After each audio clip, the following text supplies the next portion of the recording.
और नई हिंदी के एक नए एपिसोड में आपका स्वागत है। इस वीडियो में हम पहले बात करने वाले हैं कि क्या भारत अब fifth generation advance freedom combat aircraft से आगे की सोच रहा है, और क्या भारत ने सिक्स जनरेशन फाइटर एयरक्राफ्ट को सेलेक्ट कर लिया है, और क्या वाकई अब हम यूरोप के साथ मिलकर एक सिक्स जनरेशन फाइटर एयरक्राफ्ट बनाने वाले हैं। और अब तक का सबसे बड़ा सवाल जो बहुत सारे लोगों ने पूछा वो ये है कि जे कैप वर्सेस एफ कैश, इसमें से क्या आने वाला है भारत में। आइए जानते हैं पूरा मामला क्या है। दोस्तों, आज हम पहले बात करेंगे भारत के एक ऐसे डिफेंस मूव की जो अब ऑफिशियली एक्नॉलेज किया जा चुका है। दरअसल parliamentary standing committee on defence की रिपोर्ट सामने आई है, जहां पर ये एक्नॉलेज हो चुका है ऑफिशियली कि इंडियन एयरफोर्स इस समय यूरोप के दो बड़े six generation fighter aircraft programme को कंसीडर कर रही है, और इनमें से वो कोई एक प्रोग्राम होगा जिसमें भारतीय वायुसेना पार्टिसिपेशन भी करने वाली है। यानी कि ज्वाइन करने का ऑप्शन भी हमारे लिए अब खुल चुका है। और अगर ऐसा होता है तो निसंदेह ये डिसीजन फ्यूचर एयर वॉरफेयर को पूरी तरीके से बदल देगा। सबसे पहले समझते हैं कि सिक्स जनरेशन फाइटर एयरक्राफ्ट है क्या, जिसको लेकर इतना हवा मचा है। देखिए, ये एयरक्राफ्ट कोई नॉर्मल एयरक्राफ्ट नहीं होगा, बल्कि ये एक फ्लाइंग कमांड सेंटर होगा, जहां पर एआई बेस्ड डिसीजन मेकिंग होगी, ड्रोन स्वार्म कंट्रोल होगा, यानी कि लॉयल विंग मैन को हम कंट्रोल कर पाएंगे, लेजर वेपन्स होंगे जिनको हम डायरेक्टेड एनर्जी वेपन्स भी कहते हैं, एडवांस स्टेल्थ फीचर्स होंगे, और सबसे खास बात सुपर पावरफुल एडेप्टिव इंजन होंगे जो कि एफिशिएंट भी होंगे और पावरफुल भी होंगे। मतलब ये है कि फ्यूचर वॉर्स में ये अकेला नहीं लड़ेगा, बल्कि ड्रोन की पूरी आर्मी को कंट्रोल करेगा। और अगर इस समय आप देखें तो पूरी दुनिया इसी रेस में है। कुछ देश ऐसे हैं जिन्होंने फिफ्थ जनरेशन फाइटर्स को स्किप करके सीधा सिक्स जनरेशन फाइटर एयरक्राफ्ट पे जंप करने का निश्चय किया है। जैसे कि अमेरिका की अगर हम बात करें तो अमेरिका इस समय अपने एनगैट प्रोग्राम पर पूरी तरीके से डेडिकेटेड है। चाइना भी अपने सिक्स जनरेशन फाइटर एयरक्राफ्ट को रिवील कर चुका है, और यूरोप भी इस समय दो बड़े प्रोग्राम्स पे लगा हुआ है, जिसमें से पहला है जी कैप, दूसरा है एफ कैश। और भारत भी अब इनमें से किसी एक प्रोग्राम में एंट्री लेने की तैयारी कर रहा है।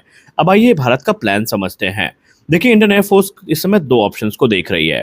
पहला है जी कैप, जो कि यूके, इटली और जापान का प्रोग्राम है। दूसरा है एफ कैश, जो कि फ्रांस, जर्मनी और स्पेन का प्रोग्राम है।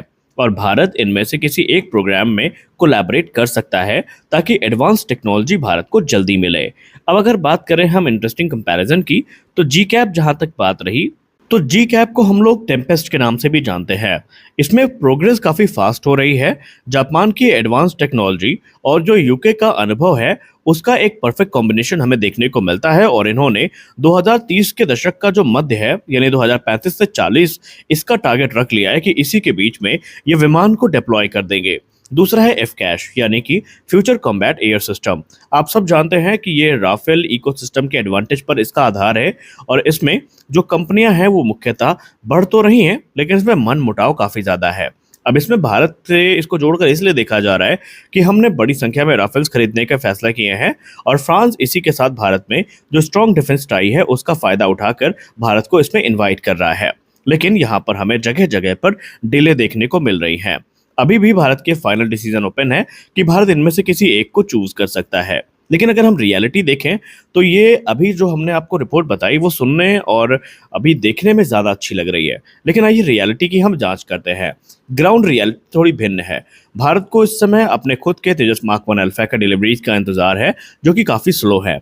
एडवांस मीडियम कॉम्बैट एयरक्राफ्ट भी अभी डेवलपमेंट फेज में है, यानी भारत फिलहाल अपने करंट प्रोग्राम पर फोकस कर रहा है। लेकिन सिक्स जन फाइटर्स के लिए जो विंडो है ये भी खुली हुई है। अब अगर भारत इस प्रोग्राम में शामिल होता है तो निसंदेह भारत को कटिंग एज टेक्नोलॉजी मिलेगी, कॉस्ट शेयर होगा। इसका बेनिफिट ये है कि अगर भारत अकेला सिक्स जनरेशन फाइटर बनाएगा तो फिर कॉस्ट का बर्डन भी हमारे ऊपर होगा, और वो प्रोग्राम फिर आप जानते ही हैं कि भारत में कम से कम 15-20 साल तो कहीं नहीं गया। तो ऐसे में कॉस्ट शेयर होगा, और कम से कम समय में टेक्नोलॉजी हमें मिल जाएगी, और भारत टॉप एयर पावर में शुमार हो जाएगा। और सबसे बड़ी बात, इंडिया फ्यूचर वॉरफेयर में पीछे नहीं रहेगा। और यही कारण है कि parliamentary standing committee on defence की जो रिपोर्ट सामने आई है पार्लियामेंट में, वहां पर ये चीज़ बताया गया है कि भारत एफ कैश या जो टेम्पेस्ट है, इनमें से किसी एक को ज्वाइन करेगा। अब अगर आप इनमें ये जानना चाहते हैं कि दोनों विमान कैसे हैं, दोनों में क्या डिफरेंस है, तो हम इस पर एक डेडिकेटेड वीडियो बना सकते हैं। अगर आप एक डेडिकेटेड वीडियो चाहते हैं कि हम जे कैप और एफ कैश को कंपेयर करें, तो हमें अवश्य बताएं। खैर, आपको क्या लगता है, भारत अकेले ना जाकर कोलैबोरेशन में जाकर इस विमान को विकसित करने का जो फैसला करने वाला है, क्या ये उचित है? क्या आप इसको सही समझते हैं? आप कमेंट सेक्शन में ज़रूर बताएं। आइए नज़र डाल लेते हैं अगली रिपोर्ट में, जो कि उतनी ही महत्वपूर्ण है जितना कि हमारे लिए सिक्स जनरेशन फाइटर्स। अगली रिपोर्ट में हम बात करने वाले हैं भारत के ड्रोन रेवोल्यूशन के बारे में। क्या भारत अब 1 लाख अटैक ड्रोन्स बनाने जा रहा है? और क्या फ्यूचर वॉर अब फाइटर जेट से नहीं बल्कि ड्रोन्स से जीती जाएंगी? आइए जानते हैं पूरा मामला क्या है। देखिए, हाल ही में भारत के रिटायर्ड लेफ्टिनेंट जनरल राज शुक्ला सर ने एक बड़ा बयान दिया है, जहां पर उन्होंने कहा कि भारत को कम से कम 1 लाख जो शाहिद जैसे ड्रोन्स हैं ये बनाने चाहिए, और उनके साथ साथ एक डेडिकेटेड जो इंटरसेप्टर सिस्टम है ये भी विकसित करना चाहिए। लेकिन लोगों ने पूछा, आखिरकार ऐसा क्यों, और इतना बड़ा ड्रोन फोर्स हमें क्यों चाहिए? इसके पीछे का एक कारण है। देखिए, शाहिद ड्रोन्स जो कि कामिकाजी ड्रोन्स भी हैं, ये टारगेट पर जाकर खुद को ब्लास्ट कर देते हैं, और आमतौर पर आप लोगों ने रशिया यूक्रेन वॉर में और इसराइल और ईरान के कॉन्फ्लिक्ट में ये बहुत बार देखा है। इनका फीचर ये है कि ये 1000 किलोमीटर की रेंज ऑफर करते हैं, और इतनी सारी कैपेबिलिटी सिर्फ कुछ $1000 में ही हमको मिल जाती है। यानी कि इसमें हमें सिंपल इंजन देखने को मिलता है और इजी मास प्रोडक्शन कैपेबिलिटी देखने को मिलती है। और बड़ी बात यह है कि सस्ते होने के बावजूद भी ये बहुत ज़्यादा लीथल है, और यही कारण है कि अब भारत भी इस प्रकार के ड्रोन्स को लेकर काफ़ी सजग हो गया है। और अब अगर हम बात करें कॉस्ट की, तो आप खुद सोचिए कि इन ड्रोन्स को गिराने के लिए जो मिसाइल्स यूज़ हो रही है इंटरसेप्टर, उनकी लागत करोड़ों में है। और आप सोचिए, कुछ लाख रुपए के ड्रोन्स को मार गिराने के लिए करोड़ों की मिसाइल अगर आप कब तक यूज़ कर पाएंगे? तो जाहिर सी बात है कि ये ड्रोन भविष्य के वॉरफेयर के लिए इम्पॉर्टेंट तो हैं, और यही जो मॉडर्न वॉरफेयर है उसका नया इक्वेशन तैयार करेंगे। राज शुक्ला सर ने क्लियर कर दिया है कि भारत को कम से कम 1 लाख ऐसे ड्रोन्स की ज़रूरत है, और भारत को ये बनाने भी चाहिए जिनकी अनुमानित लागत तकरीबन 33,000 करोड़ रुपए होगी। अब ये जो इंडिजिनस प्रोजेक्ट है, जैसे हमारे शेषनाग 150 जैसे ड्रोन्स हो गए, ये बड़ी संख्या में विकसित किए जा सकते हैं। और साथ ही साथ जो एंटी ड्रोन इंटरसेप्टर्स हैं, ये भी हमारे लिए इक्वली इंपॉर्टेंट हैं, क्योंकि फ्यूचर वॉरफेयर बदल चुका है और हमें अब सिर्फ जेट और टैंक्स की ज़रूरत नहीं है, बल्कि ड्रोन और जो स्वार्म अटैक कैपेबिलिटी है ये विकसित करने की ज़रूरत है। और इसीलिए उन्होंने चेताया कि आज यहाँ पर अगर आप ये काम कर देते हैं तो आने वाला जो आपका भविष्य है वो सुरक्षित रहेगा। अब यहाँ पर सवाल उठता है कि क्या भारत रेडी है? यहाँ पर गुड न्यूज़ ये है कि भारत पीछे नहीं है।